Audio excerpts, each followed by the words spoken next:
হাজার বছর ধরে আমি পথ হাঁটিতেছি পৃথিবীর পথে। সিংহল সমুদ্র থেকে নিশীথের অন্ধকারে মালয় সাগরে অনেক ঘুরেছি আমি। বিম্বিসার অশোকের ধূসর জগতে সেখানে ছিলাম আমি। আরো দূর অন্ধকারে বিদর্ভ নগরে আমি ক্লান্ত প্রাণ এক, চারিদিকে জীবনের সমুদ্র সফেন। আমারে দুদণ্ড শান্তি দিয়েছিল নাটোরের বনলতা সেন।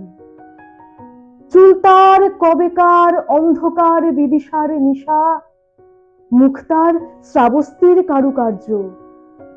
অতি দূর সমুদ্রের পর হাল ভেঙে যে নাবিক হারায়েছে দিশা, সবুজ ঘাসের দেশ যখন সে চোখে দেখে দারুচিনি দ্বীপের ভিতর, তেমনি দেখেছি তারে অন্ধকারে।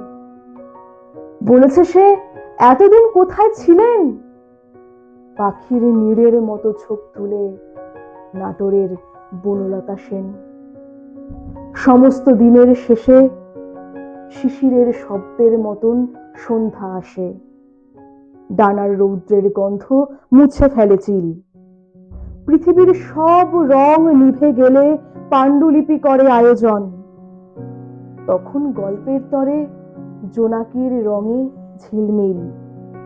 সব পাখি ঘরে আসে, সব নদী ফুরায় এ জীবনের সব লেনদেন। থাকে শুধু অন্ধকার, মুখোমুখি বসিবার বনলতা সেন।